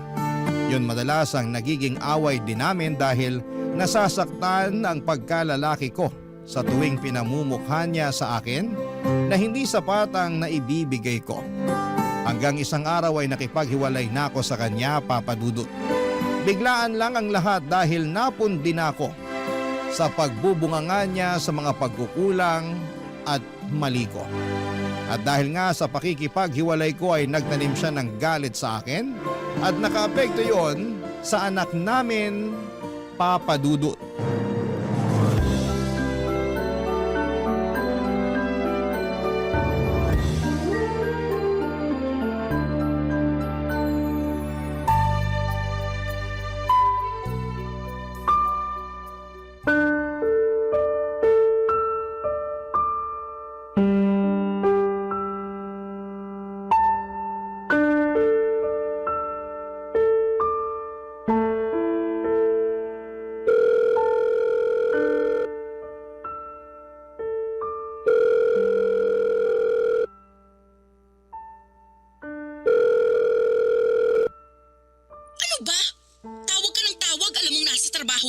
Bakit kasi ayaw mong sagutin ang tawag ko? Last week pa ako tumatawag eh. Kahit sana i-text mo man lang ako. Para saan pa? Hiwalay na tayo, di ba? Oo, hiwalay na tayo. Pero may anak tayo. Eh ano ngayon? Pwede bang maging mature ang usapan natin? Para na lang sa anak natin. Para sa anak natin? Sana naisip mo yan bago ka nakipaghiwalay sa akin. Hindi ko na kasi kaya ang ugali mo. Gustuhin ko mang magstay para sa anak natin. Pero nahihirapan na ako. At akala mo madali para sa akin na makisama sa ugali mo? O sige na, mali na rin ako. Tatanggapin ko na lang yun para sa anak natin. Puro ka na lang para sa anak natin, pero hindi ka naman nagpapakatatay sa kanya? Anong hindi? Sinusubukan ko naman dati pa. Hindi ako nagkulang sa sustento. Kulang na kulang ang sustento mo. Hindi sapat ang binibigay mo. Yan mismo ang dahilan kung bakit umayaw ako sa'yo. Hindi ka marunong makontento. Sino bang makukontento sa maliit na sustento mo? Alam mo kung magkano lang ang kinikita ko. Maliit na nga lang ang natitira sa akin. Sakto lang para may pangbili ako ng toothpaste at deodorant ko. Halos sa inyong mag-ina na pupunta lahat ng sahod ko. Dapat lang namang mapunta sa amin yun dahil obligasyon mo kami. At para sabihin ko sa'yo, dapat hindi ka nakukontento sa maliit na sahod mo lalo't pamilyado ka na. Dapat nag-e-effort ka pa rin para maghanap ng trabaho na kayang bumuhay sa amin. Ginawa ko naman yun pero walang tumanggap sa akin. Kasi hindi naman ako nakapagtapos ng pag-aaral. Kaya hindi ko rin maiwan tong trabaho ko kasi ito lang ang tumanggap sa akin kahit hindi ako college graduate. Ang dami mong dahilan talaga. Hindi ka nauubusan. Gusto ko lang depensahan ang sarili ko. Cynthia, magkaayos na tayong dalawa para sa anak natin. Maging maayos naman na sana ang pakikitungo natin sa isa't isa kahit hindi na tayo nagsasama. Huwag mong asahan na magiging maayos ang pakikitungo ko sa'yo kasi galit pa rin ako sa'yo. Baka naman pwedeng isang tabi mo man lang yung nararamdaman mong galit sa akin para naman makasama ko rin ang anak natin. At Cynthia, ako ang ama niyan. May karapatan ako sa kanya. Tinanggal mo na ang karapatan mo sa kanya nung iniwan mo ko. Huwag naman ganyan, please. Gusto ko makasama ang anak natin. Huwag mong ipagkait sa kanya na magkaroon ng isang ama. Hindi ka maayos na ama. Kaya ayos lang kahit wala ka sa buhay niya. Hindi man ako naging mabuting karelasyon sa paningin mo, pero hindi mo pwedeng sabihin na hindi ako naging mabuting ama sa anak natin. Parehas lang yun. Kung gusto mong maging mabuting ama sa kanya, sana naging mabuti ka rin sa nanay niya. Kaso hindi. Iniwan mo ako kahit ang dami kong tinis sa mga pagkukulang mo. Cynthia! Huwag ka na ulit tatawag sa akin, Joel, ha? Hindi mo na pwedeng makita ang anak natin. Tapos na tayo, di ba? Tapos na rin ang koneksyon mo sa anak natin. Mangiyak-ngiyak ako sa katigasan ng loob ni Cynthia mula noong nagkahiwalay kaming dalawa, Papa Dudut. Pinagdamot na niyang makita ko ang anak namin. Nakiusap ako ng ilang beses para lamang ipasilip man lamang niya sa akin ang bata kahit nga video ko lamang sana, pero ayaw niya. Nangutang ako ng malaking halaga para ibigay yon kay Cynthia, pero tinanggihan niyang tanggapin yon. Hindi pa rin daw yon sapat. Ayaw niya talaga akong patawarin. Alam kong pinipersonal na lamang niya ako dahil sa pakikipaghiwalay ko sa kanya. Sinubukan kong lapitan ang mga kaibigan niya na nakilala ko at nakiusap sa kanila na baka pwedeng kausapin nila si Cynthia para lumambot na ang puso niya. Lahat sila'y walang nagawa, naging dahilan din yon para kagalitan niya ang mga kaibigan niya. Kaya mula noon ay hindi ko na sinubukang lapitan pa isa man sa mga malalapit sa kanya para maging tulay sa muling pagkikita namin ng anak ko. Napakasakit na hindi makita ang anak ko, siya na lamang ang buhay ko. Siya ang dahilan kung bakit nagawa kong tiisin ang ugali ni Cynthia dahil gusto kong buo kami. Pero may limitasyon din ang pasensya ng isang tao at sa huli mas pinili kong lumayo na lamang kay Cynthia kaysa naman sarili kong peace of mind ang mawala. Mas naging payapa ang buhay ko noong nagkahiwalay kaming dalawa. Pero malungkot ako dahil gusto kong makasama ang anak ko. Kaya lang ipinagkakait sa akin ni Cynthia. Palagi ako nakatambay sa subdivision kung saan ay nakatira si Cynthia. Mabuti na lamang at may kaibigan akong nakatira doon kaya malaya akong nakakapasok. Panay ang silip ko sa bahay ni Cynthia sa pag-asang makikita ko kahit saglit lang ang anak namin. Pero bigo ako. Isang araw hindi ko na natiis. Kumatok na ako sa bahay para personal na siyang harapin. Bala ko nang makiusap noon sa kanya ng harapan. Pero ibang humarap sa akin nang bumukas ang kanyang pinto. Papa Dudut.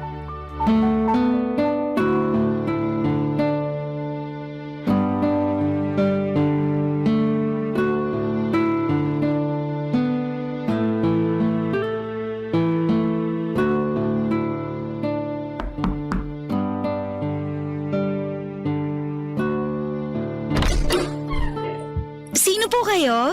Sino ka? Hala? Ako po kaya unang nagtanong. Joel. Joel ang pangalan ko. Andyan ba si Cynthia? Naku, umalis po kaninang umaga. Ganun ba? Mga anong oras kaya siya makakabalik? Baka po hapon na yon, kasi dadaan daw muna siya sa bahay ng parents niya bago po siya bumalik dito. Ah,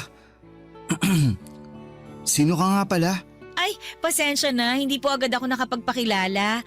Ako nga po pala si Mara, ang yaya ng anak ni Ma'am Cynthia. 30 years old at mula sa lugar ng mga matatapang, Etivac, Cavite! Hanip ang intro ah, pang Miss Universe. Kabog, di ba? Sabi niyo kasi magpakilala ako eh. Kaano-ano mo si Cynthia? Ay, naku, teka lang po baka miyembro kayo ng Budol-Budol Gang ha?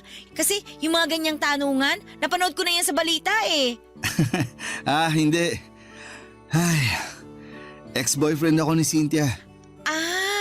Kayo po yung lagi niyang sinasabi na kampo ng demonyo. Naalala ko na. Kayo yung tatay ng anak niya. Ang sakit naman ng kampo ng demonyo. Pero sige, tatanggapin ko.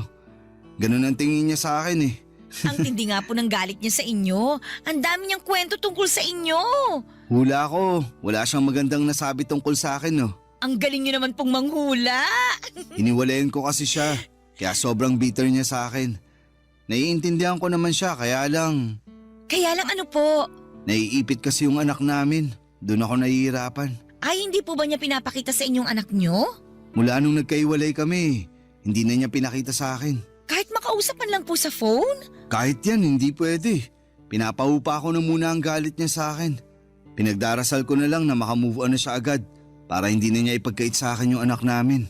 Mukhang matagal-tagal pa bago siya makamove on sa inyo, sir. Halos bumuga na nga ng apoy sa tuwing naaalala niya kayo eh. Mapagtanim din kasi ng galit yun. Hayaan mo na lang. Eh baka naman kasi minahal rin niya kayo ng sobra. Kaya nasaktan. Tapos naging bitter na dragon. Kaya nga eh. Minsan, pinagsisisihan ko rin na iniwan ko siya. Kasi bahal niyo pa ho ano. Ay!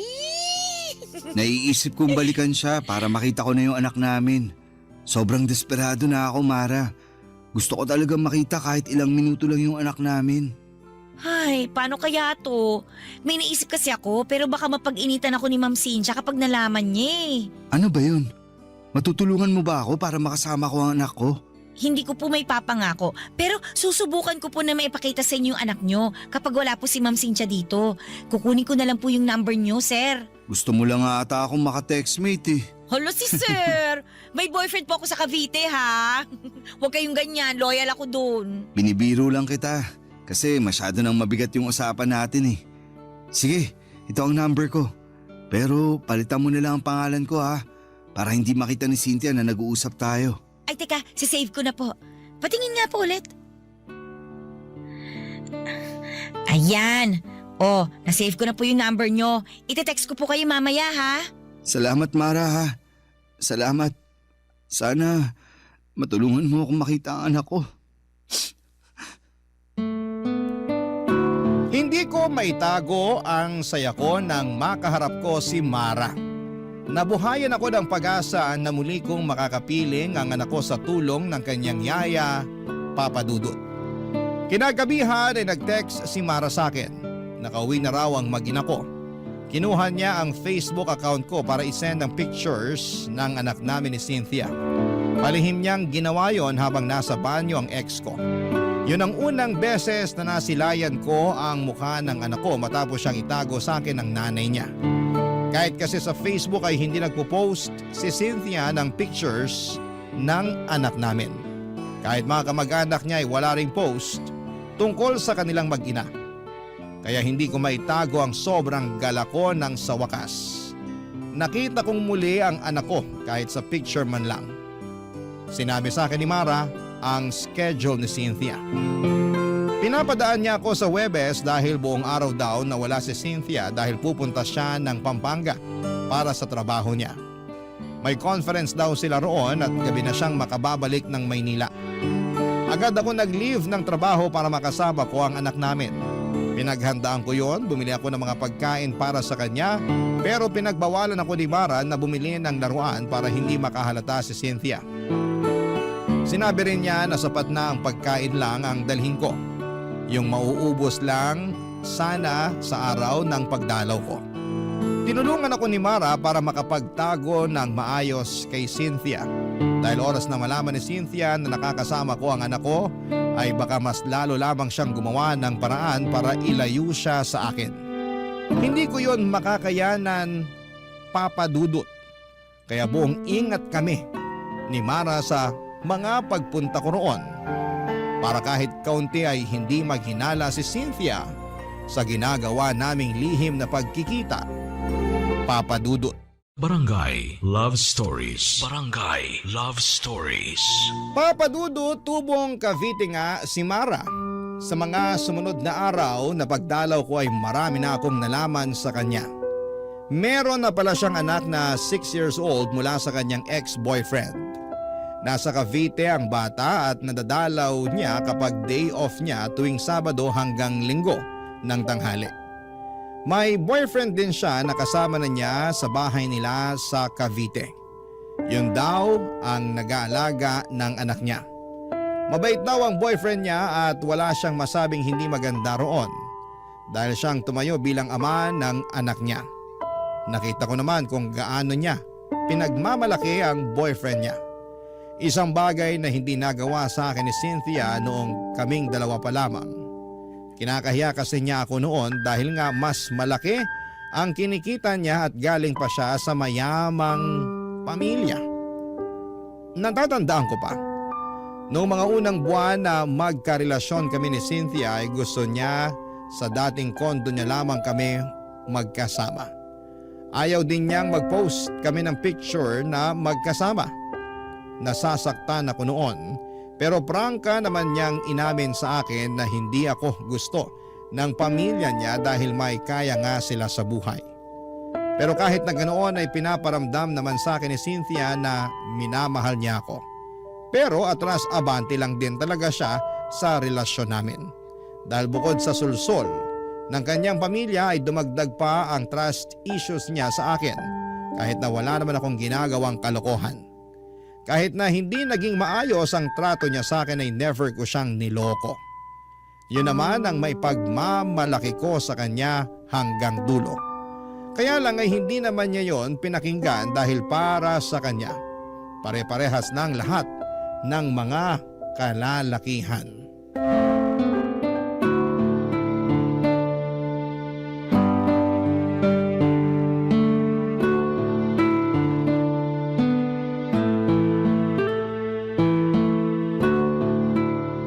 Pinagod niyo po yung anak niyo, sir. Ang himbing kagad ng tulog, oh. Sorry na. Na-enjoy ko lang makipaglaro ulit sa kanya. Alam mo namang ang tagal ko nang hindi nakasama ang anak ko. Gets kita, sir.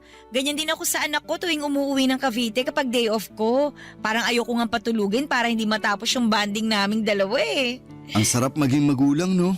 Mahirap pero masarap. Sinabi niyo pa, sir. Wag mo na nga akong tawaging sir. Halos magkaedad lang naman tayo. Tsaka close naman na tayo eh.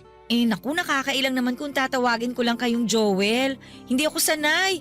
Tatay kayo ng inaalagaan kong bata. Pero hindi naman kita pinapasahuran. Kaya tanggalin mo na yung sir ha. O sige na nga, susubukan ko. Mara, salamat talaga ha. Naging tulay ka para makasama ko ulit ang anak ko. Alam mo, ilang beses ka nang nagpasalamat. Okay na nga yun. Masaya akong makatulong. Tsaka kailangan talaga ng bata na makasama din ang tatay niya. Sana ganyan din ang mindset ni Cynthia. Ay, kaso hindi eh. Dinamay niya yung personal na galit niya sa akin para hindi ko makita ang anak namin. Hintayin na lang nating makamove on si Ma'am Cynthia. Lalambot din yun. Parang hindi ko na nga inaasahan yan. Yung ex nga niya bago ako, hanggang ngayon sinusumpa pa rin niya. May mga ganong tao lang po talaga, mapagtanim ng galit. Kahit maliliit na pagkakamali, hindi niya kayang patawarin. Isang beses, alam mo ba, nakalimutan ko lang siyang batiin para sa mansari namin. Aba, hindi na niya yun pinalagpas. Lagi niyang sinusumbat. Kaya wala raw akong pakialam sa relasyon namin. Eh isang beses lang naman nangyari yun. Eh teka, may ganyang experience din ako kay Ma'am Cynthia. Minsan, nakalimutan ko ilabas yung basura. Ayun, mula noon may trust issues na siya sa akin. Halos oras-oras bago matulog, pinapaalala niya sa akin yung basura. Kahit hindi naman na naulit yun. Pero wala na siyang tiwala sa akin. Ang sabi niya, mauulit pa raw yung pagkalimot ko. Aabangan daw niya yun at ipamumukha niya sa akin. Ganyan nga siya. Gusto niyang mapatunayan lagi na tama siya. Kaya babantayin niya lahat ng galaw mo para makahanap ng butas. Gusto niyang may paglaban na hindi siya nagkakamali ng iniisip tungkol sa'yo. Ay, nakakapagod yun. Buti nga natiis niyo eh. Ikaw din naman, natiis mo siya. Eh wala naman po akong choice kundi magtiis. Malaki kasi ang pasahod niya sa akin eh. Hindi naman alagain yung anak niyo. Si Ma'am Cynthia na lang talaga yung kailangan kong pagpasensyahan. Sana balang araw, ma-realize niya yung ugali niyang ganun. Mauubusan talaga siya ng taong iintindi at magtitiis sa kanya kapag hindi pa siya nagbago. Eh, matanong ko lang Joel, wala ka na bang nararamdaman na pagmamahal sa kanya? Mahal ko pa naman siya. Hindi naman yun agad-agad na nawawala. Napagod lang talaga ako nun kaya ako nakipaghiwalay. Pero andun pa rin yung love ko sa kanya. Huwag mong sasabihin ha, papalakpak na naman ang pride nun kapag nalaman niya. Naku, ayoko na rin kayo magkabalikang dalawa. Ha? Bakit naman? Eh kasi kapag pinag-uusapan natin siya, ramdam ko yung lungkot at stress sa'yo. Pero kita ko pa naman sa mga mata mo na may feelings ka pa rin naman sa kanya. At okay lang yun. Hindi naman basta-bastang nawawala yun eh. Nanay kasi siya ng anak mo. Salamat sa pag-intindi ha. Sobrang bigat lang kasi talaga ng pinagdaanan ko sa kanya. Siya ang pinakaminahal ko sa lahat ng mga nakarelasyon ko. Pero siya yung pinakamasakit na lesson na dumating sa buhay ko. Takot ka na siguro magmahal ulit ano? Ay, Joel! Kailangan mo nang umalis. Tumatawag si Ma'am Cynthia. Mukhang pauwi na to.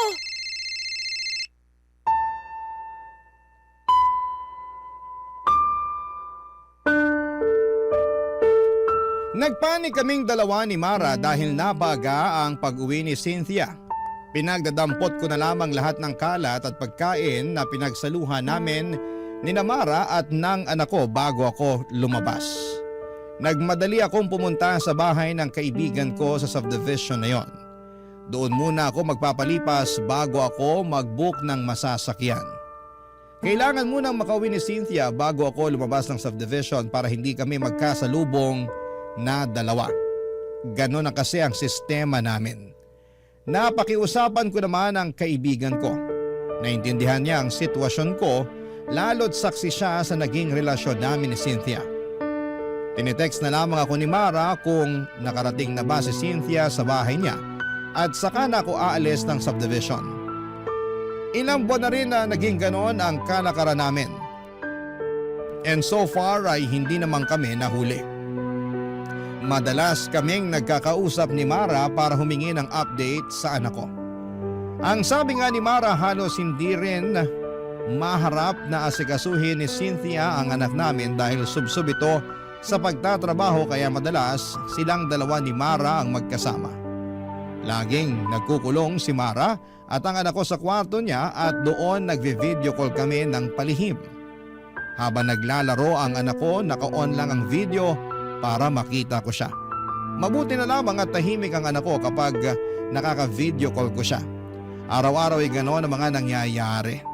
Siguro isang pasasalamat din na naging busy si Cynthia sa trabaho niya para kahit sa video call man lang ay makita ko ang anak ko. At syempre, hindi siya makakahalata sa sitwasyon namin. Isang Sabado, nag-message si Mara sa akin. Hindi raw siya nakauwi ng Cavite dahil may bigla ang meeting si Cynthia. Kaya pinapunta niya ako doon. Sakto namang day off ko kaya may oras ako para pumunta doon. Bumili ako ng pagkain para sa anak ko at rosas naman para kay Mara bilang thank you ko sa kanya sa mga ginagawa niya para sa aming mag-ama Papa Dudut.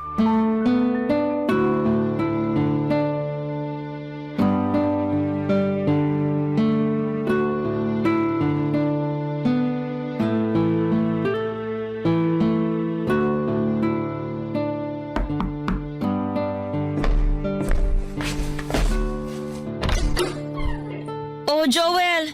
Pasok ka na. Sakto, kaalis lang din ni Ma'am Cynthia. Hindi ka na nga ako mapaaga ng dating eh. Nag-shortcut ba naman yung taxing nasakyan ko kanina? Kinabahan tuloy ako na magpang-abot kami ni Cynthia. Hindi talaga kayo pinagtatagpo ni Ma'am Cynthia. Ayos na yun. Sana palagi na lang umahin ng tadhana sa akin. Bumili nga pala ako ng rosas para sa'yo. Ito. Nako, nag-abala ka pa. Sana dinagdag mo na lang sa pambili ng pagkain ng anak mo. Nakabili na ako ng pagkain niya. Sakto na to para sa kanya. Dinagdagan ko pa nga para maibigay ka sa anak mo kapag umuwi ka sa inyo sa Cavite. Thank you tulog pa pala yung anak mo. Gusto mo ba gisingin ko na? Ay, wag! Hayaan mong makapahinga siya. Magkwentuhan na lang muna tayo habang tulog pa siya. Kumusta ka? Ayos lang. Parang malungkot ka. Dahil ba hindi ka nakauwi sa Cavite ngayong day off mo? Mabuti ngang hindi ako umuwi dun ngayon. Ha? Bakit naman? Ano ba nangyayari? Magkwento ka, makikinig ako. Wala to. Ayos lang ako. Gusto mo ng kape? Magtitimpla ako. Sige, para mas sumarap ang kwentuhan natin tungkol dyan sa pinagdadaanan mo. Ayos nga lang ako, Joel. Huwag mo na ako intindihin. Gusto kong makabawi sa'yo sa lahat ng tinulong mo sa akin. Kung makakabawi ako sa pakikinig, andito ako. 2 tenga, nakasanla sa'yo. Ang kulit mo Okay nga lang ako. Kahit sinasabi mong okay ka, halata naman sa mga mata mong hindi. Eh di tama nga ako. Ay, ano ba nangyari? Kasi nakikipag-iwalay na sa akin yung boyfriend ko eh. Sabi niya, hindi na raw niya kaya na isang beses lang sa isang linggo kami magkita. Natatakot daw siya na baka may makilala ako dito sa Maynila. Napipili niya ako kung trabaho ko raw o siya. Anong sinabi mo? Sabi ko pag-iisipan ko. So may chance na iwan mo ang trabaho mo rito para sa kanya? Oo, kasi mahal niya yung anak ko eh. Mabait naman siya. Mahal mo ba? Parang. Hindi mo naman pala mahal pero bakit nagstay ka sa kanya? Kasi bihira na lang yung maayos na karelasyon ngayon eh. Maswerte ako na nakilala ko siya kasi minahal niya ako tapos damay pa yung anak ko. Naiintindihan kita. Nakakalungkot lang kung sakaling pipiliin mong iwan tong trabaho mo para sa kanya. Hindi pa naman ako sigurado sa magiging desisyon ko. Gusto ko pa rin naman tong trabaho ko. Lalo na't napamahal na rin sa akin yung anak niyo ni Ma'am Cynthia. Salamat ha. Bilang magulang, masarap sa pandinig yung sinabi mo. Napakaswerte ng boyfriend mo sa'yo. Sana lang huwag kanyang i-pressure na mamili. May karapatan ka pa rin namang magdesisyon para sa sarili mo. Thank you Pwede bang payakap? Parang kailangan ko lang kasi ngayon. Sige. Halika rito. Kailangan ko rin naman ng yakap ngayon eh. Papadudot, nagkayakapan kami ni Mara. Inakala kong sandali lang yon para medyo gumaan ang pakiramdam niya. Pero hindi siya kaagad bumitaw. Nakayakap siya ng mahigpit sa akin at kasabay noon ay nadinig ko ang pag-iyak niya. Halatang naguguluhan at nahihirapan siya sa problemang kinakaharap niya. Aaminin ko na pagyakap niyang yon ay may naramdaman akong kakaiba. Nakaramdam ako ng init sa katawan ko. Lalo na noong dinidikit pa niya ang bandang dibdib niya sa akin. Papadudot, hinawakan ko ang kanyang buhok at hinaplos-haplos yon para doon mabaling ang atensyon ko at hindi ako makagawa ng hindi maganda. Pero sa ginawa kong yon ay mas lalong dumikit sa akin si Mara. At nang kumala siya sa pagkakayakap sa akin ay agad niya akong hinalikan. Ako naman, Papadudot, ay nagpaubaya. May nangyari sa aming dalawa sa sala ng bahay ni Cynthia. Mabilis lamang yon dahil natakot din kami na biglang dumating si Cynthia. Nang matapos kami, nakayaka pa rin si Mara sa akin at sinabing yon ang unang beses na nakaramdam siyang muli ng saya. Sa piling ko lang daw niya naramdaman yon. Napangiti ako at aaminin kong magaan din ang loob ko kay Mara at nakikita ko siyang mabuting tao base na rin sa kanyang pananalita at kung paano niya kami asikasuhin ang anak ko. Pagkatapos noon ay tinawagan niya ang boyfriend niya at sinabing hindi na niya iiwan ang trabaho niya sa Maynila. Nakaramdam ako ng tuwa sa mga nalaman ko. Dahil kahit papaano, may magiging paraan pa rin ako para makasama ang anak ko. Dahil syempre oras na umalis si Mara ay mapuputol na ang pagkikita namin ng anak ko, Papadudot. Barangay Love Stories. Barangay Love Stories. Nakipaghiwalay na nga ang boyfriend ni Mara sa kanya, Papadudot. Mabilis lang naman yung tinanggap ni Mara dahil alam niyang hindi naman niya mahal ang lalaking yon. Alam niyang nadaan lamang siya sa kabutihan nito at sa ipinakita niyang pagmamahal sa anak niya. Doon na kami malayang nagkaroon ng lihim na relasyon. Yun nga lang ay nilihim namin ang lahat ng yon hanggat hindi pa natatanggap ni Cynthia ang hiwalayan naming dalawa. Hindi ko pwedeng sabihin sa iba ang namamagitan sa pagitan namin ni Mara. Alam kong mas lalo lang magtatanim ng sama ng loob sa akin si Cynthia kapag nalaman niyang kasambahan niya ang pinatos ko. Naintindihan naman yon ni Mara at sinabi sa akin na walang problema sa kanya kung patago muna kami dahil alam niya ang ugali ng ex-girlfriend ko. Napadalas na ang pagpunta ko kina Cynthia. Kahit andon si Cynthia ay nagagawa ko pa rin makipagkita kay Mara. Doon nga lang kami sa bahay ng kaibigan ko nagtatagpo kapag tulog na si Cynthia.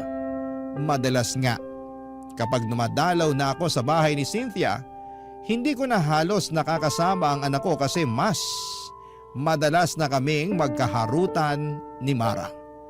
Nananabik din kasi ako sa feeling na merong nagmamahal sa akin. Pero hindi naman namin pinapabayaan ang anak ko ha, ikaklaro ko lang. Siyempre alam niyo naman na siguro yung pakiramdam ng mga unang buwan ng relasyon, hindi ba? Kumbaga nakaikot lang kayo sa mundo ng bawat isa at ini-enjoy ang lambingan at saya. Ganon ang nangyayari sa amin noon ni Mara. Nagkakaroon kami ng sariling mundo kung saan kaming dalawa lamang ang pwedeng makapunta at makakita.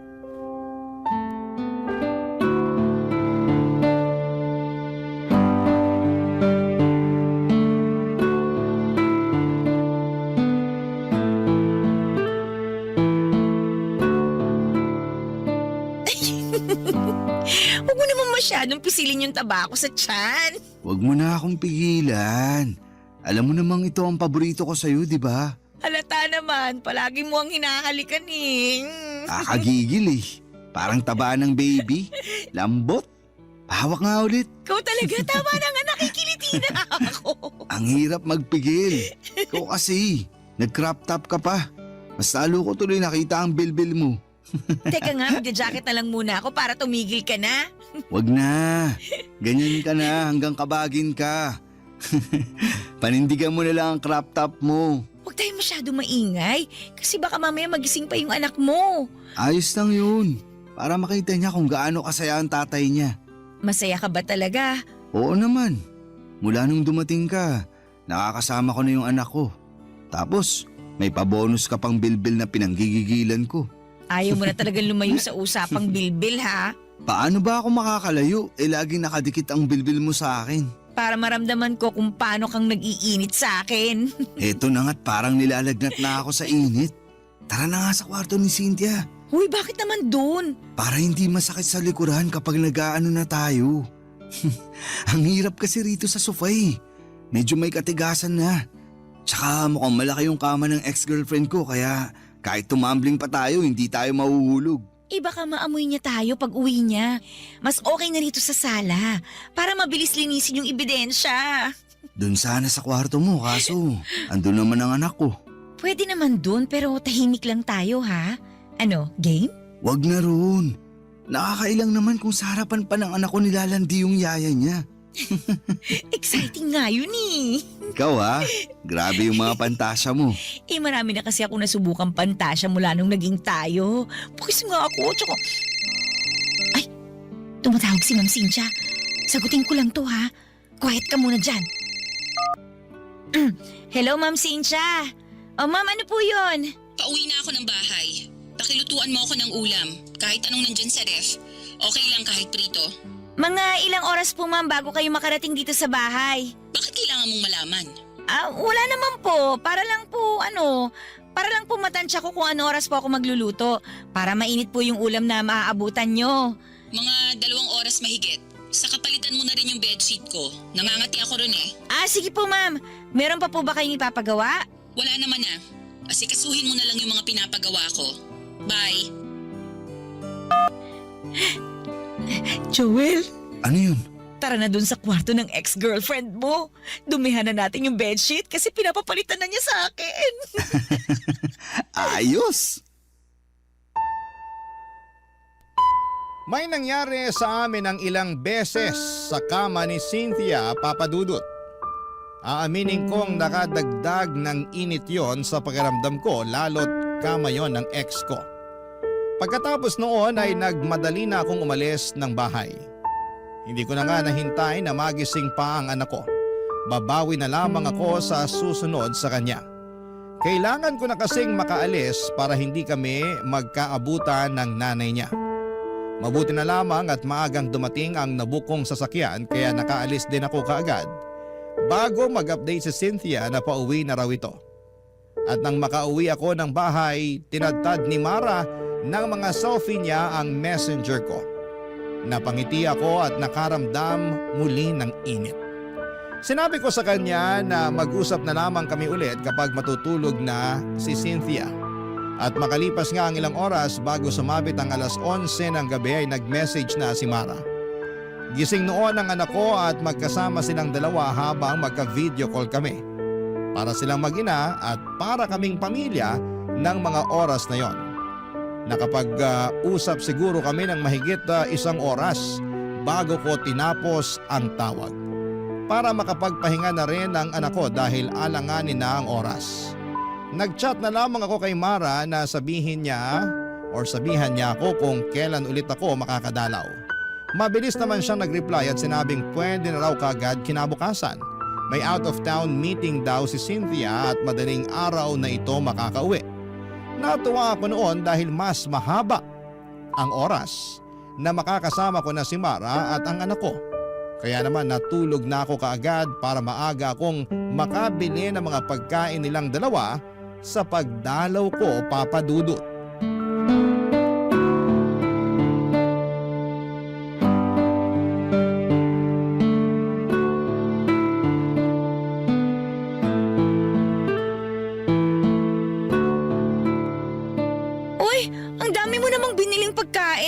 Gusto mo talagang kumapal pang bilbil ko, ha? Sakto lang yan para sa buong araw natin.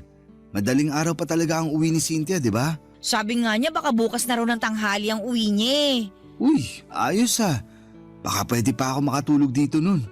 Para may experience ko namang matulog buong gabi kasama kayo ng anak ko. Gusto ko rin naman yun. Yaan mo, kapag lumamig na ang lahat, magagawa na natin yan. Sa ngayon, magtago lang muna tayo. Buti ka pa. Ang lawak ng pangunawa mo. Sana ganyan din si Cynthia. Wow! Cynthia! Ma'am! Akala nyo ganun ako katanga para hindi makahalata? 1 buwan ko nang alam ang ginagawa nyo. Palihim ako naglagay ng CCTV dito sa bahay, lalo na sa kwarto ko. Huminahon ka muna. Huminahon? May oras pa ba ako para gawin yun? Eh punong-puno na ako ng galit sa inyong dalawa. Ma'am, sorry po. Sorry saan? Sa pagpapapasok ng ahas dito sa bahay ko? Ay teka, ikaw pala ang ahas na pinapasok ko rito. Huwag mo siyang pagsalitaan ng ganyan. Ako ang may kasalanan. Ako ang namilit na ipakita niya sa akin ang anak natin. Anak lang ba natin ang gusto mong makita, Joel? Base sa mga CCTV footage na nakita ko, parang masabik kang mayakap at mahiga sa kama yung yaya ng anak mo. Grabe rin! Ginawa niyo pa sa kama kong kababuyan niyo. Sorry, pero ikaw naman kasi. Ako na naman ang mali, Joel. Nakikita mo ba kung anong ginawa mo? Mas lalo mong sinira ang tiwala ko sa'yo. Kung sa una pa lang sana hindi mo na ipinagdamot ang anak ko sa akin, edi hindi sana tayo aabot sa ganito. Pinapatikim ko lang sa'yo ang epekto ng pag-iwan mo sa akin. Sinabi ko naman sa'yo na huwag mong idamay ang anak natin sa problema natin, pero… Sa ayaw at gusto mo, madadamay talaga ang anak natin. Lalo na ngayon, ang bababoy nyo. Habang nasa kabilang kwarto ang anak natin, nagawa mo pa talagang patungan ng yaya niya, Joel? Anong klaseng pag-iisip ang meron ka? Bakit init ng katawan ang pinapairal mo? Kasalanan ko po, Ma'am Cynthia. Huwag niyo pong sisihin si Sir Joel. At ngayon, Sir Joel ang tawag mo sa kanya? Matapos kang maghubad sa harapan niya? Iba ka rin, ha? Nagmamahalan lang po kaming dalawa. Walang masama sa ginagawa namin. Nagmamahalan? Walang masama? Sigurado ka? Habang wala ako sa bahay na to, pinagkatiwalaan kita, Mara. Ang biling ko sa'yo, wag na wag kang magpapapasok ng ibang tao. Pero sinunod mo ba yon? Hindi. Sabihin mo ngayon sa akin kung walang masama sa ginawa mong yon. Hindi mo na nirespeto ang bahay ko. At hindi mo rin ako nirespeto. Sorry po, Ma'am. Hanggang sorry ka lang talaga, no? Tama na, Cynthia. Pag-usapan na lang natin to. Sige, pag-usapan natin to. Kasi ang dami ko nang naipon sa puso kong galit sa'yo eh. Baka sakaling gumaan kapag sinumbat ko na sa'yo lahat. Kapal ng mukha mo, Joel. Ang dami mong pagkukulang sa akin noon. Pero pinilit kong tanggapin ka. Kasi naniniwala ako na ikaw yung makakabuti para sa akin. Lalo na nung nabuntis mo ko. Pero anong ginawa mo? Nung time na gulong-gulo ko sa mga nararamdaman ko, iniwan mo ko. Pinabayaan mo ko. Hindi mo alam kung gaano kasakit sa akin na isipin yung future na hindi ka namin kasama ng anak mo. Hindi mo alam kung gaano kasakit sa akin na isipin na nagmamahal ka na ulit ng iba tapos makakalimutan mo na kaming mag-ina. Hindi naman mangyayari yun. Nagkaiwalay tayo pero hindi naman ibig sabihin ipababayaan ko na kayo. Mag-ina ko pa rin kayo at parte na kayo ng buhay ko. Mahal kita, Cynthia.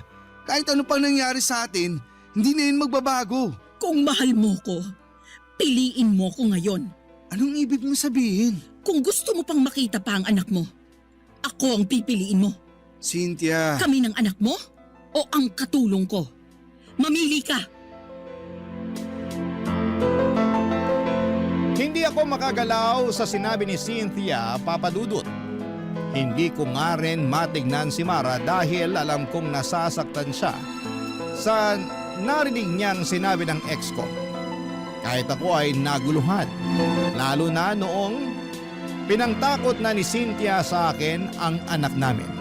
Sinabi niyang lilipat na raw sila ng lugar at hindi ko na sila kailanman makikita.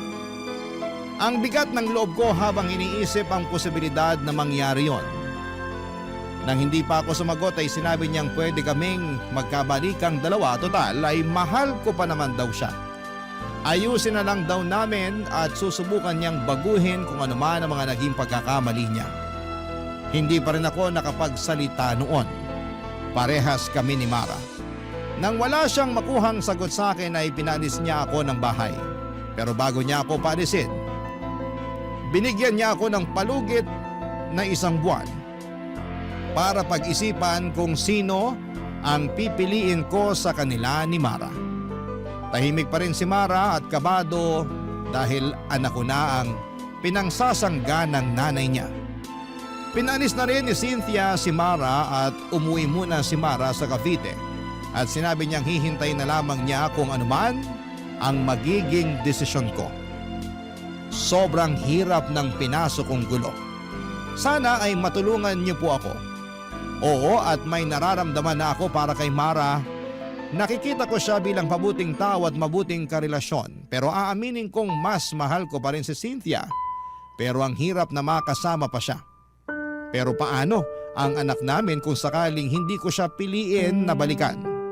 Higit sa lahat ay anak ko na ang pinakagusto kong makasama. Pero tulad ko ay ipit din siya sa sitwasyon. Sana po ay matulungan niyo po ako. Ako ang inyong kabarangay forever, Joel. Barangay Love Stories. Barangay Love Stories. Nalilito pa rin sa life ang ating kabarangay. Ano kaya ang maipapayo mo sa kanya? Ibahagi mo yan sa ating comment section para mabasa rin niya. Nagustuhan ng iyong napakinggan? Ituloy yan via live stream sa www.gmanetwork.com/radio. In Mega Manila, 97.1. Forever!